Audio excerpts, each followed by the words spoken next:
जैसे ही अब सब शांत हुआ है, मसूद पेजेश्कियान बाहर आए। सबसे पहले उन्होंने कहा ये खामेनेई नहीं, निशाना तो मैं था इजराइल का। और अब कह रहे हैं ये सीज फायर कुछ नहीं, बहुत बुरा हमला करें। ऐसा परसों हमने बात करी थी, एक और बयान का स्टेल्थ मारेगा। हाँ, ये कर दिया इसने। मेजर साहब ये कह चुके हैं बयानों का बम चलाते हैं, और उसमें भी कुछ स्टेल्थ बयान है इनके। हाँ। वो बयान दिखेंगे नहीं आपको, अचानक प्रकट हो जाएंगे। अचानक प्रकट। ये बयान सर, बयानों के ड्रोन, बयानों की बैलिस्टिक मिसाइल, बयानों के स्टेल्थ बॉम्बर, ठीक है, बयानों का अटैक, सब कुछ हो रहा है, सिर्फ बयानबाजी हो रही है। इन्होंने कुछ नहीं करा। एक लिंक और कर दो, इनके पैर में चोट लगी थी या कहीं और चोट लगी थी? ये लगी थी ना उनके पैर में चोट। इनके पैर में चोट लगी थी। उन्होंने कहा ये मसूद पेजेश्कियान अचानक उसके बाद से एक्टिव हो गए। लेकिन सर ये क्यों एक्टिव? मतलब ईरान इजराइल जब चल रहा था, अपने पीक पर था, मसूद पेजेश्कियान कहीं नजर नहीं आ रहे। अब उनको रिस्क लग रहा था, अब रिस्क नहीं लग रहा है। अब वो सोच रहे हैं मामला शांत है, मैं कुछ कह सकता हूँ जो उस वक्त नहीं कह पाया। वहाँ की आवाम नहीं कहती होगी सर, तब तो आप दिखाई नहीं दे रहे थे, अब सामने आके आप बातें कर रहे हैं। अरे नहीं, इसका जवाब तो सिर्फ गौरव के पास नहीं, नहीं, आवाम तो वहां पे बेचारी कुछ नहीं कहती डर के मारे। लेकिन हाँ, ये बात आपकी बिल्कुल ठीक है दिनेश भाई, ये आदमी बिल में छुपा हुआ था, इसने कुछ नहीं बोला, ये चुपचाप था। जब सब सीज फायर कर दिया, ट्रंप ने बोला बंद करो बंद करो बंद करो, तभी निकला। क्या हुआ? नहीं, और कुछ दिन बाद क्या बात है, बोलो। आ गया हूँ, अब मुझसे बात करो। फिर इसने बयान के बम मारे। अब लेटेस्ट ये मारा कि अब मैं छोड़ूंगा नहीं तुम्हें। परसों भी कह रहा था नहीं छोड़ूंगा। इनको खामनेई बुला के बोलते नहीं, तू बता यार तेरे को खतरा कब से ज्यादा हो गया? यहाँ पे मेरे लिए ट्रंप कह रहा है, मेरे मालूम है कहाँ है, लेकिन फिलहाल नहीं करेंगे। तू अपना नाम फोकट क्यों ले रहा है? ये नहीं पूछता होगा? नहीं, बिल फाड़ने की आदत है पुरानी। इसने खामनेई के नाम पे अपना बिल फाड़ दिया, बोला साहब मुझे भी खतरा है। सीधी बात है। ये देखिए, मोसाद को लेकर एक बड़ा खुलासा हुआ है। ईरान इंटरनेशनल की तरफ से सनसनीखेज रिपोर्ट आई है। जानबूझकर हमले की तारीख को लीक किया गया, करीबियों से फोन कराकर जाल में फंसा गया। ईरान इंटरनेशनल की ये सनसनीखेज ये खबर देखिए, मोसाद को लेकर बड़ा खुलासा है। जानबूझकर हमले की तारीख को लीक किया गया, करीबियों से फोन कराकर जाल में फंसा गया। क्या दम है सर इसमें? ये बात हुई है। बेसिकली इजराइल ने क्या करा कि एक बहुत बड़ा जो जनरल था उनका, उसका एक राइट हैंड मैन था, उसका स्टाफ ऑफिसर को फोन करा। स्टाफ ऑफिसर को विश्वास हो गया, जो उसका खास राइट हैंड था उसको विश्वास हो गया कि वहां पे मीटिंग है। उसको ये विश्वास दिलाया फोन पे कि हाँ भाई मीटिंग है और जल्दी निकलो, जल्दी फटाफट, अर्जेंट अर्जेंट अर्जेंट। वो अर्जेंटली पहुंचा। जैसे ही वो पहुंचा वहां पे, थैंक यू, और उसमें जो एआई जनरेटेड वॉइस दिया। अच्छा, एआई जनरेटेड, ये सारा साइबर अटैक है। ये वॉइस जो उसकी मैच की, जिसको उसने माना, वो एआई जनरेटेड थी। उन्होंने उसके क्लिप को कैप्चर किया, उसी को इमिटेट किया, उससे उसको इन्फॉर्म किया। अब उसके बाद वो समझे सही खबर है, वहां पहुंचे, मामला तैयार था, मार दिया। और जब भी आगे से आपको कोई बोले कि मीटिंग के लिए अर्जेंटली पहुंचना है, ध्यान रखना क्या हो रहा है, क्योंकि ये ईरान से, और एक नहीं, ऐसे 3-3 मारे उन लोगों ने, ऐसे एक को नहीं मारा, कई लोगों को बुलाया। अरे मीटिंग के लिए सब, अच्छा तुम्हें भी कॉल आया, अब मैं भी आ रहा हूं, मुझे भी कॉल आया। अभी सब एआई से चल रहा है मामला इजराइल का। सब एक जगह पहुंचे वहां पे, थैंक यू, गुड नाइट। ये एआई से तो इस तरीके से आवाजें अब बनने लगी हैं कि आपको ये भी पता नहीं चलेगा। हो सकता है उनको यही लगा हो कि यहाँ तो पेजेश्कियान साहब या खामेनेई साहब बुला रहे हैं, लेकिन जब तक वहां पहुंचे देखिए क्या हुआ। और गाजा पर इजराइल के हमले जारी हैं। गाजा में 24 घंटे में 72 लोगों की मौत हो गई।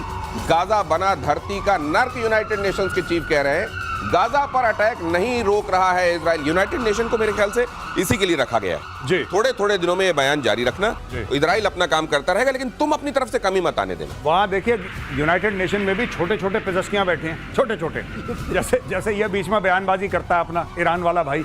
तो ये यूनाइटेड नेशन, ये बहुत गलत चीज है। तुमने क्यों अटैक करा, हम इसकी निंदा करते हैं। तुम्हें नहीं अटैक करना चाहिए था। अच्छा 50 मार दिया, अगले दिन फिगर बदल देगा, 72 मार दिए, फिर कहता है 150 मार दिए। बस इसका काम है अपडेट देना। जैसे कि क्रिकेट नहीं खेलता वो, एक स्कोर बोर्ड नहीं रखते लोग, अब इतने निपट गए, अब इतने निपट गए, अब देखो इतने चले गए।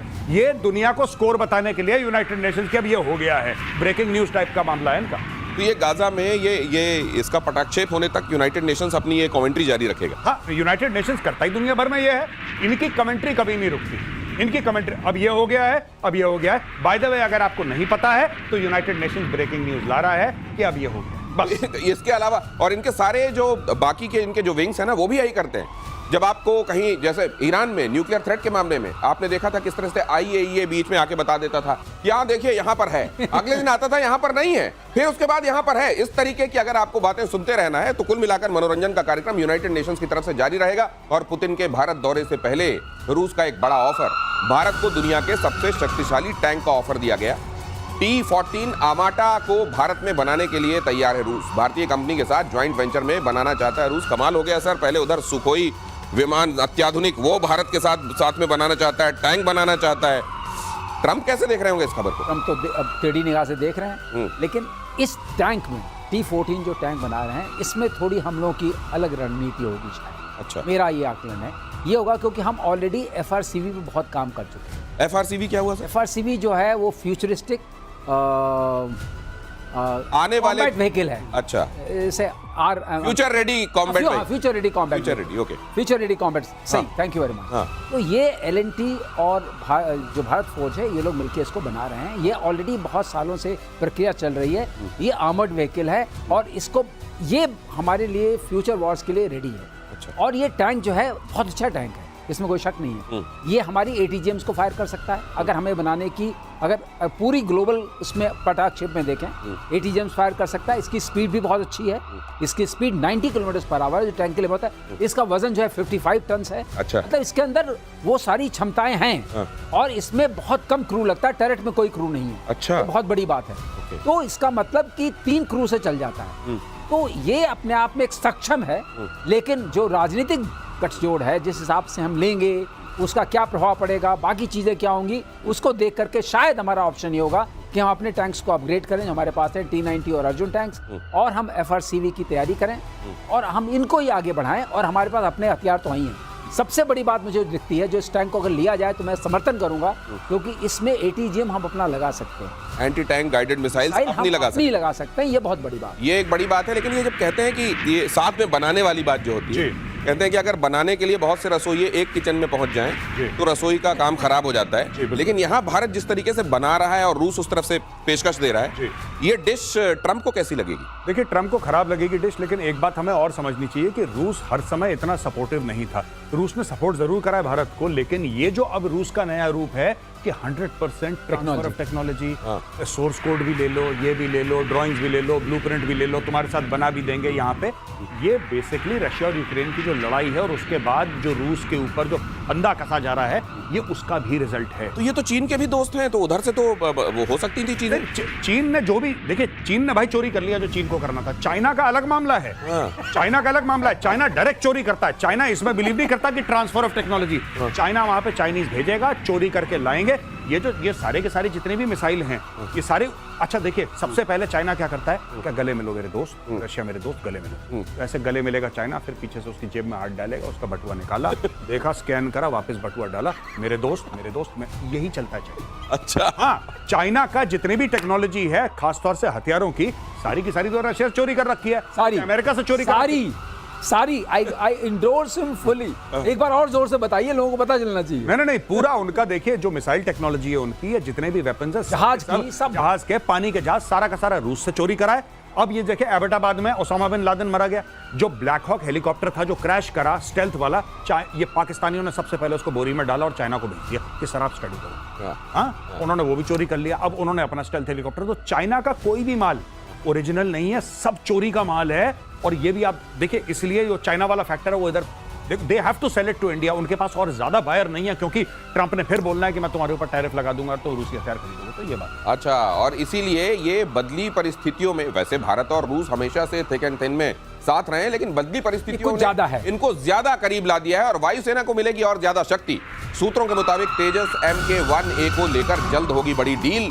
सूत्रों के मुताबिक 97 मतलब 97 अतिरिक्त LCA लाइट कॉम्बैट एयरक्राफ्ट जो होते हैं, तेजस MK-1A फाइटर जेट की डील हो गई है।